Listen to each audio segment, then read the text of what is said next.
All right, it looks like we are live. It'll take a few minutes for people to join, but we might as well get started. My name is Mark Leon Goldberg. I'm the host of Global Dispatches, this very podcast. And Mutasim, why don't you introduce yourself? Hi, this is Tasim Ali, legal advisor at the Raoul Wallenberg Center for Human Rights. I'm based in Washington, D.C., but also originally from Fasher, the city that is now going through escalating um, atrocities, mass campaigns of ethnic cleansing, and we'll talk about this a little more. Yeah. But I'm also from Tawila, the city where now where it hosts basically hundreds of thousands of internally displaced persons. Yeah, and it's where a lot of people, those who can escape, in my understanding, we'll talk about this, are trying to flee from El Fasher to Tooele. But we'll talk about that in a moment. Just by way of background, Mutasim, you and I spoke about a year and a half ago. I was looking back at that conversation, and the title I put on that episode was "A Genocidal Massacre is Looming in El Fasher." That massacre is now fully underway, but it was apparent way back then, a year and a half ago, that this may unfold. Just to maybe situate listeners a little bit who are less familiar about the contours of Sudan's civil war, in April 2023, a democratic transition failed in Sudan. Two rival militaries started fighting each other, the Sudanese armed forces on one side, the RSF on the other. I'll simplify things to keep it easy to follow. But over the course of the last couple years of the civil war, there has been an effective de facto partition of Sudan, with the Sudanese armed forces controlling most of the center and east of the country, including the capital Khartoum, and the rapid support forces controlling most of the west of the country, including Darfur, with the exception of the city of El Fasher, which is the major city in the area and which was the last major city not under control of RSF. Before we discuss, what's happening in El Fasher right now as we know it, you're from there. Can you just describe the place for us? Absolutely. First, I think what we are seeing now is a continuation of mass atrocities that started 2 decades ago. It never ceased, right? We've seen this time and again across Darfur, and even during the transitional period that you referenced. And so this is really a continuation of atrocities on our watch. So everybody knew it. The international community knew about this. And so nobody can say we didn't know. Um, in terms of Al-Fasher, Al-Fasher is the capital of North Darfur, one of the largest states in Darfur. It is also known as the historical capital, political capital of Darfur region. Is one of the largest regions in Sudan. And Al-Fasher is in the middle of a desert. And um, from the northern end of Al-Fasher, North Darfur is Libya and Egypt. From the west is Chad, and from the south, basically Central Africa, you have South Darfur State, and then you have Central African Republic and the Republic of South Sudan. And I'm saying this is to describe that when things are happening in Al-Fasher, there is nowhere for people to flee. And so it is in the middle of nowhere. And it's where people have fled to, as Right. other cities and parts and villages were kind of being toppled and conquered and attacked by the RSF. Absolutely. And so during the 2 decades ago's genocide and atrocities, a lot of people from the suburbs of Al-Fasher and areas outside Al-Fasher were displaced, and they sought refuge or shelter in the city of Al-Fasher And so there were three main internally displaced persons camp around Al-Fasher. We have the Zamzam IDP camp, internal displaced persons camp in the south, and we have the Abu Shok, one of the largest in the north, along with the Abuja IDP camp. This is all in the northern part of Al-Fasher. And so Al-Fasher was, and I say was because no longer, a host of hundreds of thousands of internally displaced persons. And so when it was attacked, a lot of people were trapped. And so a lot of people dug trenches in the city itself. People displaced from Abu Shokan from the north, Abuja Khan from the northern east of the city, and Zamzam IDP come from the south. Some of them, of course, went to Tawila. We'll talk about it in a bit.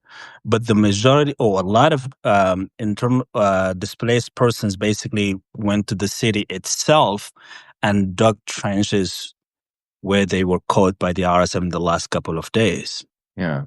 And ahead of that, of course, there was this long siege as well that preceded for many, many months the RSF's outright attack on El Fasher. Um, so we knew that should there be an attack on El Fasher, it would likely be accompanied by mass atrocities. The RSF, this paramilitary militia, are the remnants and the successor to the Janjaweed, which was one of the perpetrators of the first Darfur genocide. We've seen what happens in other cities that have been toppled and captured by the RSF. And now, over the last few days, we are just, seeing some horrific, horrific stories. And, the outcome that so many people have wanted to avoid is now unfolding in a really violent and dramatic way in El Fasher. Um, what are you seeing? What are you hearing? Can you describe the scenes that are coming out of El Fasher right now? Well, I mean, unfortunately, we cannot hear anything. That everything we know about Al-Fasher today is what comes out from the perpetrators themselves, right? Which is wild, which is something we should discuss, but go on. Absolutely. So most of the videos and footage that we receive, almost all of them are documented by the perpetrators themselves, and so we lost contact with everybody in the city. Not a single person that we can connect with at the moment.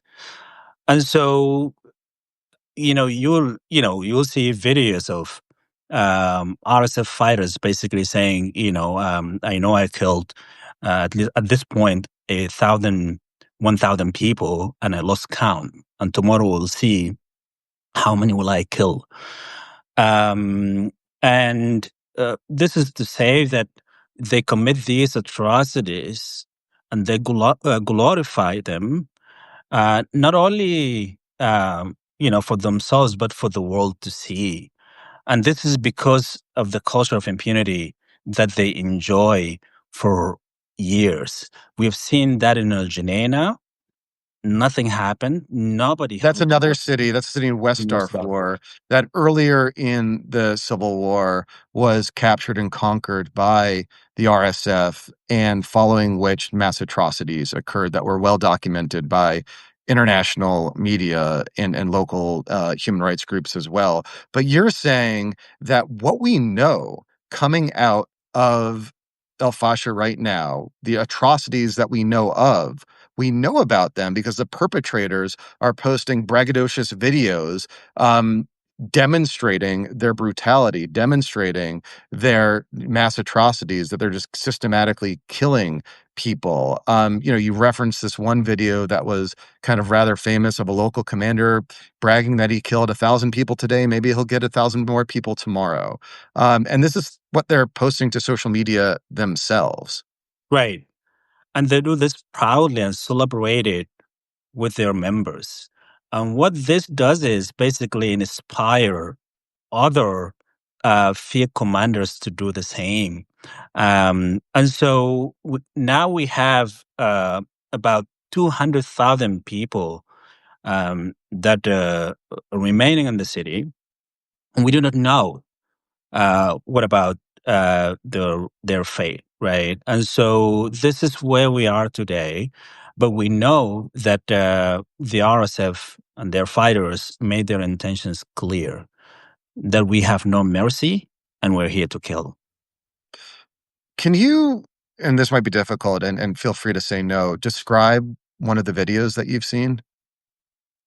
Well, I mean, quite frankly, from the day speaking of 4 days ago, I stopped watching those videos. I didn't want to watch because they were just a lot and horrific and traumatizing to recall the videos. But I can say that um, you know within 20 seconds, a soldier killed more than 30 people, basically civilians begging for their lives, that not to be killed. But then they were executed, and there were dozens of videos. And so I stopped watching those videos because I knew some of the people, some of them are friends, relatives, and I just didn't want to see them. Yeah, I'm sorry. Um, there's also been reports by the World Health Organization and others. I saw confirmed by the UN's top humanitarian official, Tom Fletcher, who spoke about this at the Security Council today. A massacre that unfolded in a hospital. Nearly 500 people were systematically killed, some shot to death in their hospital beds. Right, and you referenced earlier the 18 months siege, and so the RSF during the siege prevented anything, food, medical assistance from getting in there. On top of that, during the last 18 months, the civilians on Al Fasher were suffering from daily shelling. And so people lost any ability to resist the killing machine. Many of them were injured. They were in hospital. They could not even escape, right? And so basically they were just waiting for their execution. And even those who may have the ability to escape, they could not go anywhere because the RSF constructed a berm around the city, making the escape completely impossible. So in addition to like those social media posts that we discussed, there's also been some satellite imagery that has confirmed the scale of these atrocities. The Yale Humanitarian Lab, for example, examined satellite imagery.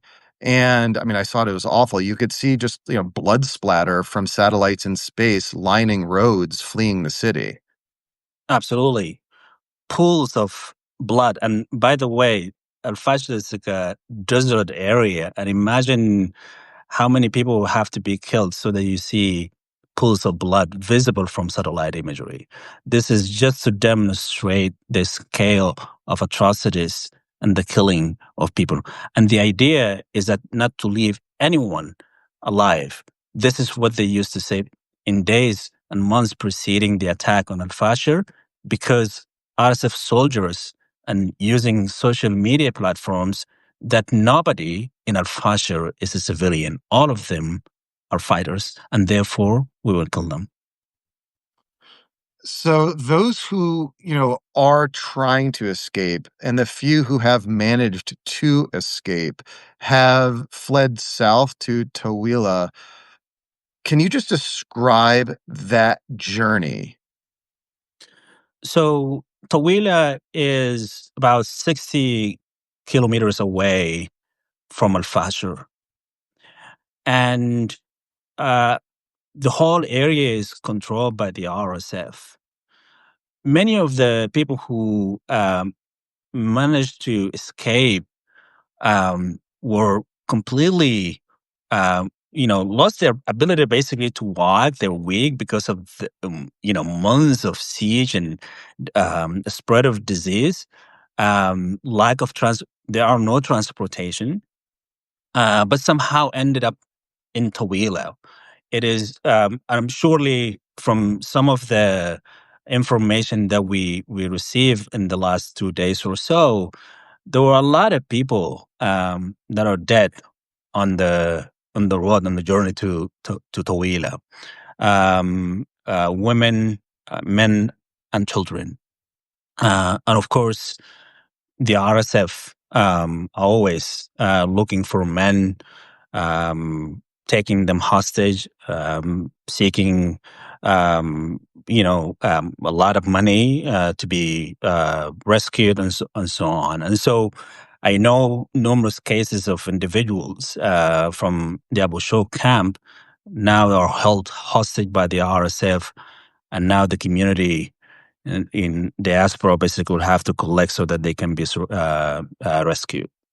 Yeah, I mean, it sounds like, from what you're describing and from the media reports I've read, that the RSF is basically, running an extortion racket, trying to, force payment of people that they've kidnapped to release people that they've kidnapped, or else they'll just execute them. And they seem to have executed, plenty of people on that road to Tawila. Um, you and I have been, kind of covering, sadly, I as a journalist, you as a legal scholar, events like this in Sudan and elsewhere.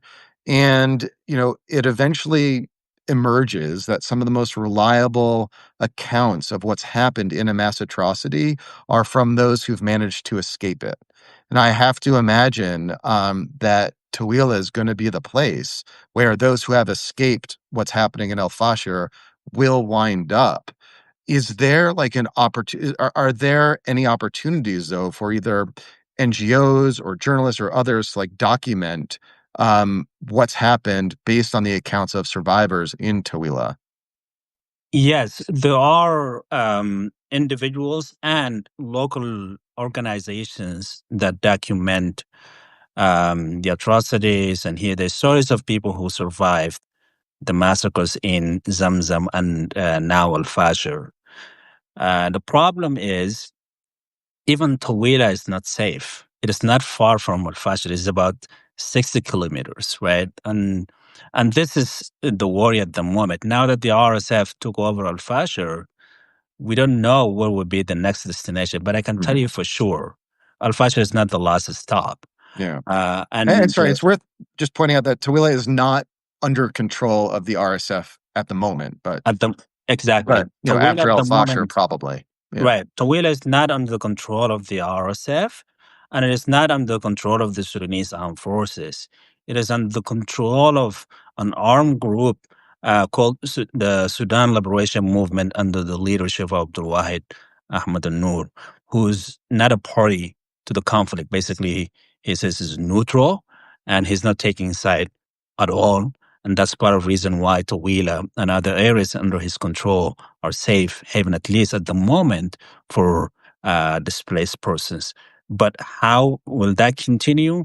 We don't know. And this is exactly the reason why I think there's a call for action here, that we need to prevent this and we need to stop this. So that's my next question. You and I again spoke about a year and a half ago as, RSF was surrounding El Fasher, knowing full well what would happen if RSF indeed like took El Fasher. We're seeing that unfold now. Um like why wasn't that attack stopped? Why did the RSF feel like compelled to want to take this city? And what can be done now to prevent massacres from unfolding even further?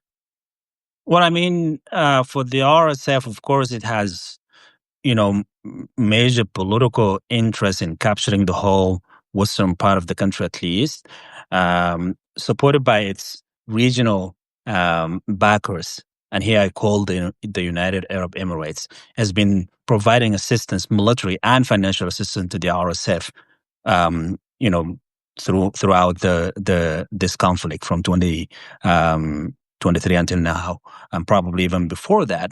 And so the RSF has the means to continue this for as long as they want to. But I do think that the reason why this has not stopped is because the impunity that they enjoy.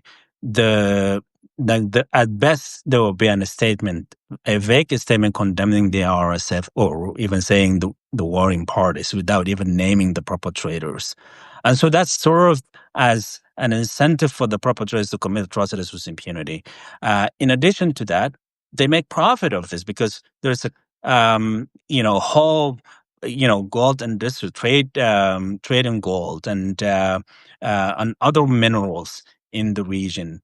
And so I think that's exactly the reason why the RSF is not stopping this without having real action by the international community to stop its backers.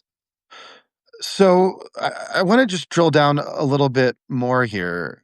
Um, as has been the case, as you noted, since the outset of this conflict, the United Arab Emirates has provided material and diplomatic and financial support to the RSF, even as the RSF has carried out mass atrocities throughout Darfur. The UAE has repeatedly denied this, but there has been a preponderance of evidence demonstrating, in fact, that they are providing arms and support to the RSF.